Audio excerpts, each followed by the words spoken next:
고린도후서 7장 11절에서 16절까지 우리 한 절씩 함께 교독하실 때, 교우들께서 읽으실 때 제가 또 같이 함께 읽도록 하겠습니다.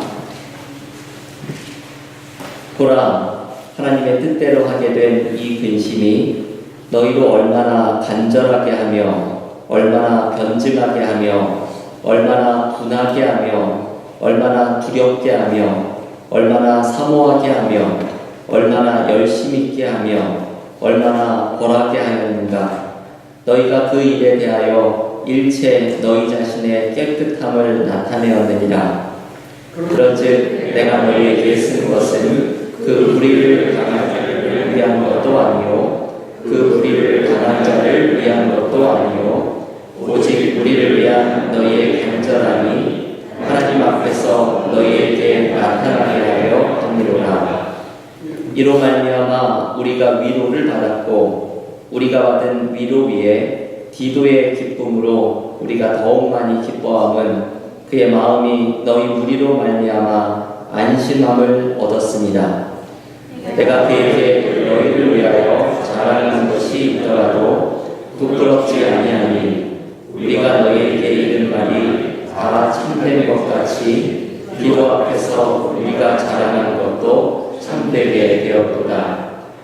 그가 너희 모든 사람들이 두려움과 떨므로 자기를 영접하여 순종한 것을 생각하고 너희를 향하여 그의 심정이 더욱 깊었으니 내가 범사에 너희를 신뢰하게 된 것을 기뻐하노라. 아멘. 하나님의 말씀입니다. 오늘 고린도후서 묵상 15번째 시간입니다. 오늘 본문 우리가 묵상하는 고린도후서의 말씀에서 바울은 고린도 교회에 대한 자랑을 이야기를 합니다. 오늘 본문 고린도후서 7장 14절에 상반절에 보면 이런 말씀이 나오죠. 내가 그에게 너희를 위하여 자랑하는 것이 있더라도 부끄럽지 아니하니. 이 말씀에서 그는 디도를 가리키는데 이 디도는 고린도 교회에 방문을 했다가 이제 바울에게 돌아와서 고린도 교회 사정을 소개해주고 있는 사람입니다. 바울은 디도에게 고린도 교회에 대한 자랑을 말하였다라고 말을 합니다. 그런데 그 자랑이 부끄럽지 않았다라고 말을 하고 있습니다. 톰 라이시라고 하는 신약성서학자는 이 본문을 묵상을 하면서 이 본문을 좀 어떻게 설명을 할 수 있을까 예를 들기를 영국 여행에 대한 자랑을 예로 듭니다. 이 톰 라이스는 영국 분이신데 사람들이 영국에 여행을 와서는 런던을 보고 가거나 아니면 옥스포드나 케임브리지 혹은 셰익스피어가 태어난 고향 정도만 구경을 하는 것을 좀 안타깝게 여깁니다. 이분 생각에는 영국의 북쪽 지역에 얼마나 아름다운 곳이 많은데 이곳을 사람들이 보지 않는 것이 안타까워서 주변의 사람들에게 침을 튀기듯이 이 영국의 북쪽이 얼마나 아름다운지를 자랑을 합니다. 그러면 이분이 아는 사람 중에 꼭 다음 해에 북쪽 지역의 영국 여행을 오는 사람이 생깁니다. 그러면 이 톰 라이시 은근히 긴장이 된다고 고백을 합니다. 내 소개를 듣고 이 북쪽 지역으로 영국 여행을 왔는데 혹시 별로라고 생각을 하면 어쩌지? 긴장을 하는 것이죠. 그런데 다행히도 자신의 소개를 듣고 영국의 북쪽 지역을 여행한 사람들이 모두 다 얼마나 좋아했던지 자신의 자랑이 가짜가 아니었다는 것을 들을 때마다 안도감을 얻게 된다고 말을 합니다. 지금 이 톰 라이스의 이 영국 여행에 대한 자랑 이야기가 바로 오늘 본문에서 벌어지고 있는 상황입니다. 지금 고린도 교회에서 돌아와서 바울에게 위로가 되고 있는 이 디도는 아마도 바울의 편지를 고린도 교회에 전달했던 사람으로 보입니다. 그런데 바울은 디도에게 고린도 교회에 대해서 아주 많은 칭찬과 자랑을 이미 하였습니다. 그런데 디도가 실제 고린도 교회를 방문하고 와서 바울의 칭찬대로 고린도 교회에 대한 좋은 인상을 받지 못했으면 어떻게 하나 은근히 긴장이 되었을지도 모르겠습니다. 그런데 디도가 전해준 고린도 교회의 소식은 역시 칭찬을 받을 만한 모습이었죠. 바울은 역시 고린도 교회에 대한 자신의 자랑이 부끄럽지 않은 자랑이었다고 기뻐합니다. 오늘 우리는 이 바울이 고린도 교회에 대해서 가졌던 부끄럽지 않은 자랑의 모습을 함께 묵상을 하려고 하는데, 이 모습에서 우리는 우리의 신앙생활을 향한 중요한 메시지를 또한 함께 들을 수가 있게 됩니다. 오늘 본문에서 바울은 고린도 교회에 대해 부끄럽지 않은 자랑 3가지를 이야기를 합니다. 첫 번째는 고린도 교회가 디도를 따뜻하게 맞아주었던 모습이죠. 오늘 본문 15절에서 이렇게 말씀을 합니다. 고린도후서 7장 15절을 한번 한 목소리로 같이 읽어보겠습니다. 그가 너희 모든 사람들이 두려움과 떨므로 자기를 영접하여 순종하는 것을 생각하고 너희를 향하여 그의 심정이 더욱 깊었으니. 여러분, 고린도 교회는 바울이 보낸 디도를 두려움과 떨림으로 영접했다고 말을 합니다. 이 영어로는 Fear and Trembling 이라고 번역을 하는데요. 저는 이 제목을 보자마자 제가 이 미국에 와서 공부하면서 읽었던 책이 한 권이 생각이 났습니다. 피에르 케보르라는 철학자가 Fear and Trembling, 두려움과 떨림이라는 책을 썼는데, 이 책은 구약성경 창세기에 나오는 아브라함이 이삭을 바치는 장면에 대한 묵상에 대한 책입니다. 아브라함이 이삭을 하나님께서 너희 아들을 바치라 라는 말씀을 듣고 이것을 순종할 때에 두려움과 떨림 속에서 하나님의 말씀에 순종하는 아브라함의 모습을 그립니다. 이 책의 제목을 하나님을 향한 두려움과 떨림이라고 정한 것이죠. 두려움과 떨림은 하나님을 대하는 우리의 모습에 어울릴 만한 단어입니다. 그런데 고린도 교회의 교인들이 디도를 영접할 때에 바로 이 모습으로 영접을 했다는 것이죠. 두려움과 떨림으로 마치 하나님을 영접하듯이 디도를 환영하였다고 말을 하고 있습니다. 이것이 바울에게는 고린도 교회에 대한 자랑이 부끄럽지 않았던 이유입니다. 지난주에 우리가 이 전에 있는 본문을 묵상을 하면서 하나님의 위로는 사람을 통해 임한다는 것을 함께 묵상하였습니다. 하나님의 은혜 또한 사람을 통해서 우리에게 임하고 하나님의 임재를 경험하는 것 또한 사람을 통해서 경험할 때가 많이 있습니다. 그래서 우리는 마치 두려움과 떨림으로 하나님을 대하듯이 나에게 은혜를 전해주러 오는 그리스도인들을 이러한 존중과 기대를 가지고 대할 수 있어야 합니다. 제가 좋아하는 이야기 가운데 중세의 한 수도원에 대한 이야기가 있습니다. 우리 교우들께 오래전에 소개해드렸던 이 이야기가 생각이 나시는지 모르겠습니다. 중세 어떤 수도원에 그 명성이 점점 약해져 가고 있었을 때 이 수도원장이 이 수도원이 자꾸만 이렇게 퇴락해 가는 것을 염려해서 산속에 기도하고 있는 자신의 멘토를 찾아가죠. 이 멘토가 지혜로운 조언을 하나를 해줍니다. 수도원에 하나님이 숨어 계시는데 이 변장 하나님을 알아보지 못하는 것이 당신들의 수도원이 쇠락해가는 이유입니다. 그래서 이 수도원장이 곧바로 돌아와서는 사람들을 다 모아놓고서 우리가 큰 죄를 짓고 있습니다. 우리 가운데 하나님께서 변장에 계시는데 이 하나님을 알아보지 못하는 것이 우리의 죄입니다. 그 다음부터 수도사들이 서로를 의심의 눈으로 바라보기 시작을 했죠. 혹시 이 사람이 변장한 하나님이 아닐까? 그 다음부터 수도원의 공기 자체가 달라지기 시작했습니다. 서로가 서로를 하나님을 대하듯이 대했기 때문입니다.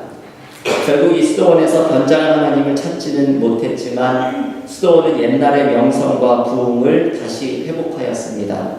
아니 어쩌면 변장한 하나님은 매일같이 찾았을지도 모르겠습니다. 왜냐하면 모두의 얼굴에서 하나님을 보았을 것이기 때문입니다. 이 단순한 이야기가 우리에게 전해주려는 것은 분명하지요. 서로가 서로를 하나님처럼 바라볼 때에 우리는 어떠한 은혜를 경험하게 되는지를 소개해주는 이야기입니다. 하나님을 대하듯이 서로를 대하면 그 공동체에는 하나님의 은혜가 나타날 수밖에 없습니다. 바울이 고린도 교회를 자랑스럽게 여겼던 것은 한 명의 그리스도인에 불과한 디도를 마치 하나님을 대하듯이 두려움과 떨림으로 영접한 모습이었습니다. 그리고 어쩌면 이것이 진짜 교회가 자랑스러운 모습이지요. 우리가 이러한 모습이 자랑스럽게 소문이 나는 공동체가 될 수 있기를 원합니다. 이런 생각을 해보았습니다. 우리 교회에 오시는 교우들이 어떤 교우들이든지 간에 우리 교회에 왔더니 서로를 향해 하나님을 대하듯이, 그리고 내가 왔더니 나를 하나님의 은혜를 전달하는 대리자처럼 대한다는 이 소문이 우리 주변의 교회들에게 날 수 있으면 좋겠다는 생각이 들었습니다. 이러한 자랑이야말로 부끄럽지 않은 자랑입니다. 하나님을 대하듯이 서로를 대할 때 경험하는 이 풍성한 은혜가 우리 은혜와 사랑교회 가운데 나타나기를 기원합니다. 바울이 고린도 교회에 대한 두 번째 자랑은 디도에게 전해들은 고린도 교회의 모습입니다. 디도는 바울에게 고린도 교회에서 보았던 아주 인상적인 모습을 하나 소개하고 있습니다. 오늘 본문 고린도후서 7장 11절의 말씀을 한번 한 목소리로 같이 읽어보겠습니다.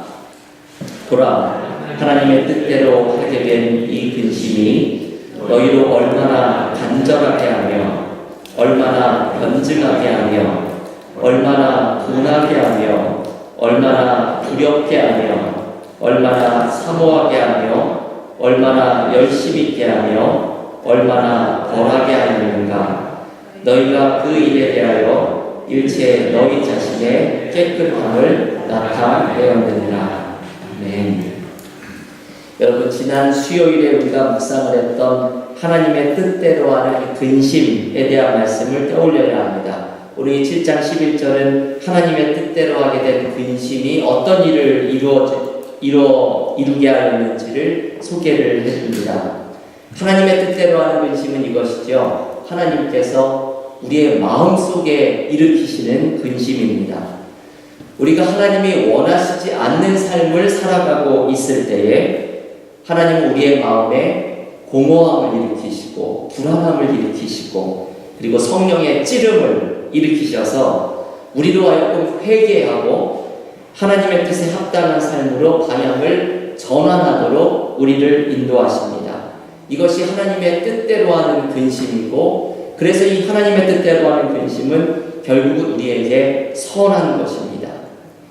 디도는 바울에게 돌아와서 고린도 교회의 모습을 전해주면서 고린도 교회가 하나님의 뜻대로 하는 근심 속에 어떤 선한 일들이 일어나고 있는지를 소개해 줍니다. 이 11절에 이야기하고 있는 리스트가 있죠. 하나님의 뜻대로 하는 근심 속에 나타났던 고린도 교회의 모습들은 얼마나 귀한 모습들인지를 기도를 통해서 우리에게 알려줍니다. 하나님의 뜻대로 하는 근심이 고린도 교인들의 마음에 간절함을 일으켰고 열심을 일으켰고 사모하는 마음을 불러일으켰습니다. 이 많은 이야기들이 계속 소개되죠. 저는 이 이야기 중에 두 가지의 단어가 특별히 저의 마음에 와닿았습니다. 지금 11절 말씀에 얼마나 변증하게 하며 라는 말입니다. 이 말이 좀 쉽게 이해가 안 되죠. 얼마나 변증하게 하며. 톰 라이스는 이 변증하다라는 단어를 explanations라고 번역합니다. 설명이라고 번역하는 것이죠. 하나님의 뜻대로 근심을 하는 사람들이 알 수 없는 일들에 대한 설명을 얻게 되었다라는 뜻입니다. 여러분, 이 말의 가장 좋은 예는 고난을 예로 들 수가 있습니다. 때로 고난은 하나님께서 우리를 당신이 원하시는 삶으로 돌려놓기 위한 성령의 찌름이 될 때가 있습니다. 이러한 성령의 찌름을 경험할 때 우리는 처음에는 이해할 수 없는 고난에 몸서리를 칩니다. 하지만 점차로 이 고난을 통해서 하나님께서 깨닫기를 원하시는 중요한 삶의 의미를 깨닫게 되고 하나님의 뜻을 조금씩 발견해가기 시작합니다. 마치 욥이 이해할 수 없는 고난을 겪다가 하나님을 만나고서는 욥기 42장 5절에서 이렇게 고백하지요. 내가 주께 대하여 귀로 듣기만 하였사오나 이제는 눈으로 주를 배움나이다. 욥은 이 고난 속에서 씨름을 하다가 어느 순간 하나님을 눈으로 보는 듯이 모든 것이 선명해지는 것을 경험하는 순간을 찾아오게 됩니다. 우리도 하나님의 뜻대로 하는 근심 속에서 내가 이해할 수 없었던 일들에 대한 설명을 발견하게 됩니다.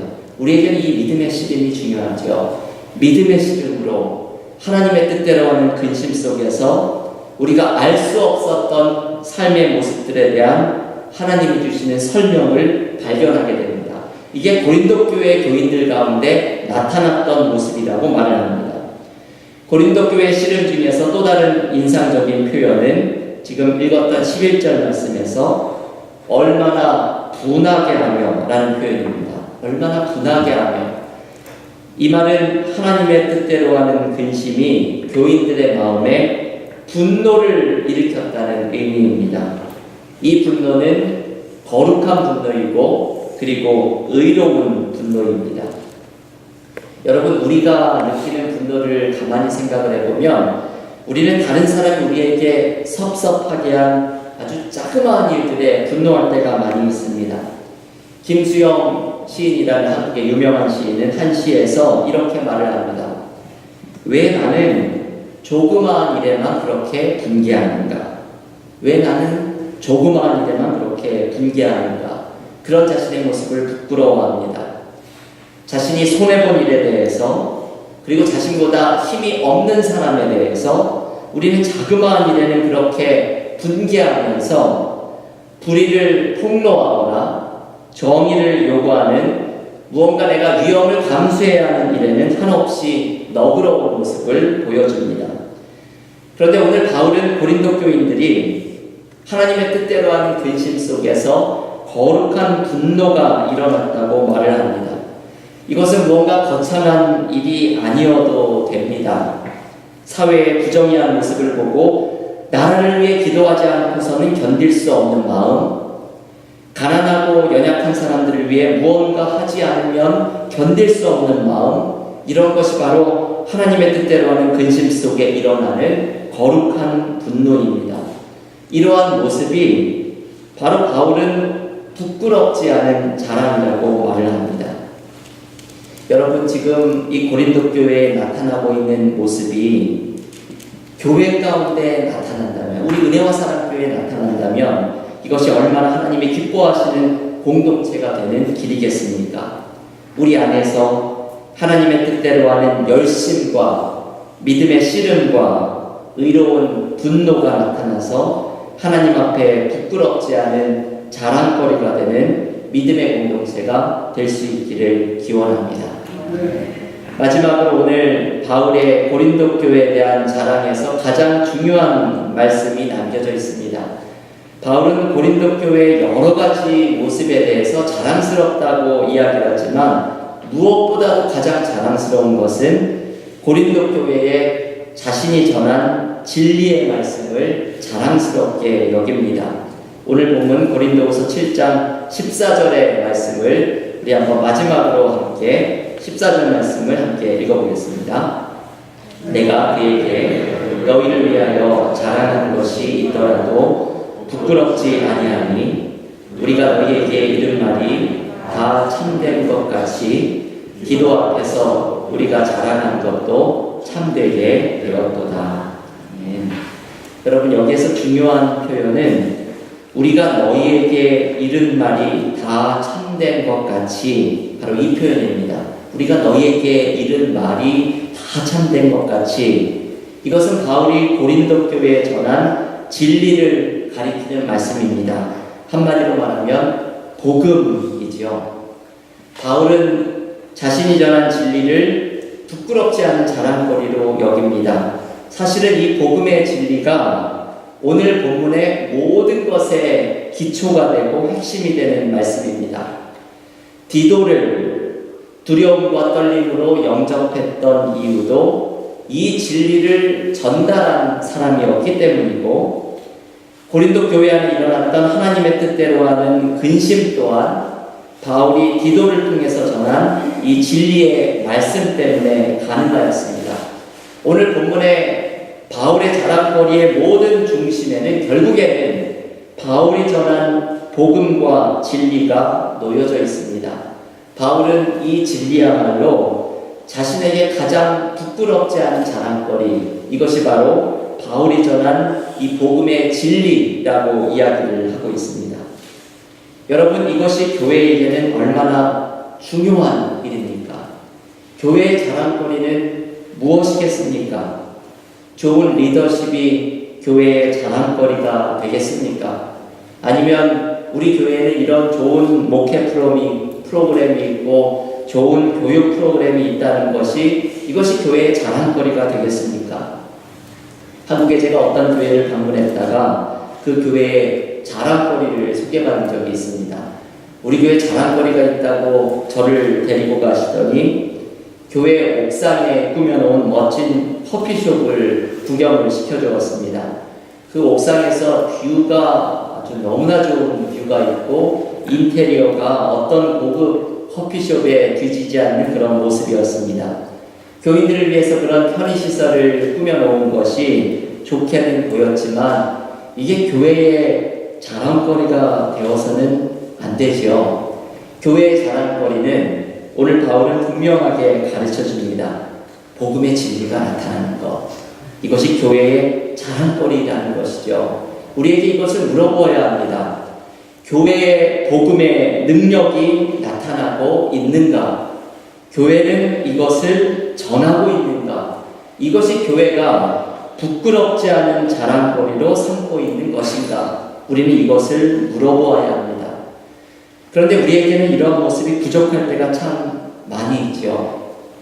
지난 주일에 우리가 수련회에 가서 주일설교 말씀을 전하면서 정수영 심장외과 의사라는 분을 소개해 드렸습니다. 이분은 말씀으로 하나님을 만났던 분이고, 그리고 이후에는 의료 선교를 통해서 수많은 사람들에게 복음을 증거하였던 사람입니다. 이 정수영 박사님이 처음에 전도 훈련을 받았을 때의 경험을 책에서 하나를 소개해 줍니다. 전도 훈련을 받고서 전도 실습을 하러 한 식당에 나가게 되었는데, 마침 그 식당의 한 테이블에 젊은 부부가 식사를 하는 분들에게 다가가서 전도를 하려고 이렇게 말을 겁니다. 저는 교회에서 나왔는데 몇 가지 질문을 드려도 되겠습니까? 그랬더니 이 부부가 이분을 위아래로 이렇게 훑어보고서 낯선 사람이 오니까 이상하게 본 것이죠. 그러면서 밥 좀 먹고 합시다. 이렇게 민망하게 딱 쏘아붙이듯이 말을 하였습니다. 이분이 좀 너무 부끄럽고 창피한 생각이 들어서 화장실로 일단 도망을 갔다가 이거 어떻게 하지 걱정을 하다가 식당으로 들어가서는 그 부부 옆자리에 앉아서 마치 자신에게도 용무가 있었다는 식으로 먹을 필요가 없는 음식을 시키면서 그러면서 그 옆 테이블에 앉아 있었습니다. 식사를 다 마쳐가는데 그 옆자리에 있었던 젊은 부부가 좀 쏘아붙였던 게 미안했는지 나중에 말을 걸어오면서 할 말이 있으면 이제 해보시죠 라고 말을 걸었습니다. 그래서 이분이 정수영 박사님이 용기를 내어서 복음을 전했는데 이게 처음이라서 그런지 얼마나 당황하고 창피했던지 속사포도 그런 속사포가 없이 말을 막 쏟아내고는 그 자리를 도망치듯이 빠져나왔습니다. 그날 밤에 하루에 있었던 일을 생각하면서 누워있는데 하나님의 음성이 마음속에 들려왔다고 합니다. 얘야, 너는 사람들 앞에서 내가 그렇게 창피했느냐? 너는 사람들 앞에 내가 그렇게 창피했느냐?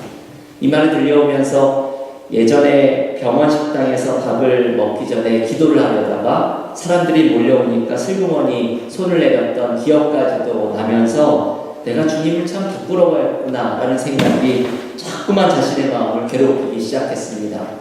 그래서 그날 밤에 작은 일부터 주님을 따르는 일에 순종하고 열심을 내야겠다는 결심을 하게 되었습니다. 저는 이 이야기를 읽으면서 오늘 이 설교에 대한 준비를 하면서 이 이야기를 다시 읽었습니다. 이분이 들었던 하나님의 음성이 우리에게도 참 다가오는 말씀이죠. 너는 사람들 앞에서 내가 그렇게 창피했느냐? 우리는 복음을 자랑하는 사람이 아니라 때로는 복음을 부끄러워하는 모습을 가질 때가 있습니다. 더 나아가서는 복음을 부끄러워하는 모습뿐만이 아니라 내 삶을 통해서 복음이 부끄러워지기도 합니다. 내가 복음에 합당한 삶을 살아가지 않기 때문에 내가 그리스도인이라는 모습 자체가 복음을 부끄럽게 만듭니다. 나를 통해서 복음의 능력이 드러나는 삶이 되는 것이 우리에게는 가장 부끄럽지 않은 자랑거리가 되어야 하는데 이러한 모습에서 우리가 얼마나 먼 모습을 살아가는지 모릅니다. 복음의 능력이 드러나는 공동체가 될 때에 복음의 능력이 드러나는 신앙인의 삶이 될 때에 우리 교회는 우리의 삶은 하나님 앞에 자랑거리가 되는 삶이 될 수 있을 것입니다. 교회 여러분, 오늘 바울은 고린도 교회를 향해서 부끄럽지 않은 자랑거리가 있다고 이야기를 합니다. 이 자랑거리가 우리의 공동체와 우리의 삶 속에 드러날 수 있기를 원합니다. 서로가 서로를 하나님을 대하듯이 대하고 하나님의 뜻대로 하는 근심 속에 간절함과 믿음의 씨름과 하나님의 뜻대로 하는 분노가 드러나고 또한 복음의 능력이 드러나는 공동체가 되어서 우리 은혜와 사랑교회가 하나님 앞에 부끄럽지 않은 자랑거리가 되는 믿음의 공동체가 될 수 있기를 주님의 이름으로 간절히 축원합니다.